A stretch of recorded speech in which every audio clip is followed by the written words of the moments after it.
டாஸ்மாக்னு ஒண்ணு ஓபன் பண்ற வரைக்கும் தனியார் வசம் தான் இருக்கு. அப்போ டாஸ்மாக்னு ஒண்ணு வருது, முறைப்படுத்துறாங்க. என்னென்ன சரக்கு தான் விற்கணும், இந்த மது வகைகள் இப்படிதான் விற்கணும், இவ்வளவுதான் அதுக்கு விலை நிர்ணயம் அப்படின்னு சொல்றாங்க. சோ இந்த கண்டிஷன்ல இருக்கும்போது தான் அது விமர்சனத்துக்கு ஆளாகுது. என்னங்க ஒரு ஐஏஎஸ் ஆபீசரை போட்டு இவ்வளவு சரக்கு கூட வை, இவ்வளவு டார்கெட் வை அப்படிலாம் சொல்றீங்க. மது விற்கிறதுக்கு இவ்வளவு பண்ணணுமா? மதுவை வேணாம்னு சொல்றோம், நாங்க கல்லு தானே கேட்கிறோம். மனிதனுக்கு போதை தேவை அப்படின்னா நீங்க கல்லு கொடுங்க, அது உடல் நலத்திற்கு நல்லது. மதுவை குடிச்சா கிட்னி போயிருது, பலருக்கு குழந்தை இல்லாம போயிருது, அடிக்ஷன் ஆயிடுறான். இப்போ பார்த்தா ட்ரக் அடிக்ஷன் அங்கிருந்து வெளியில வர்றதுக்கான மையங்கள் நிறைய திறந்து போயிட்டாங்க அப்படின்னு சொல்றாங்க.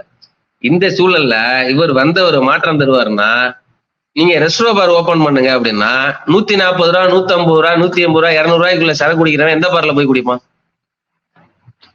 ஒரு சாதாரண அன்றாட தினக்கூலி எந்த கடையில போய் தன்னுடைய அலுப்பை தீர்த்து கொள்ள மது அருந்துவான்?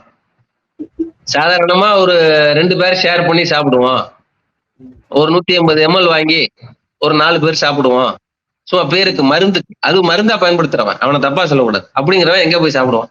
நீங்க ரெஸ்டோ பாரை இன்க்ரீஸ் பண்ணீங்கன்னா, அதிகப்படுத்தினீங்கன்னா, அப்போ இந்த பாரை நீங்க குறைச்சிருவீங்க.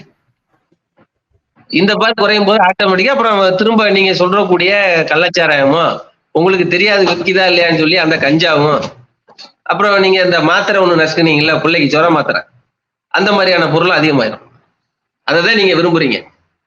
ஜுர மாத்திரை ஒண்ணு 500 ரூபாய் தாளை மறைச்சு வச்சுக்கிட்டு செல்போன் மேல ஏடிஎம் கார்டுல ஜுர மாத்திரை ஒண்ணு நசுக்குனீங்க, ஞாபகம் இருக்கா? அந்த மாதிரி பொருள் அதிகமாயிடும்.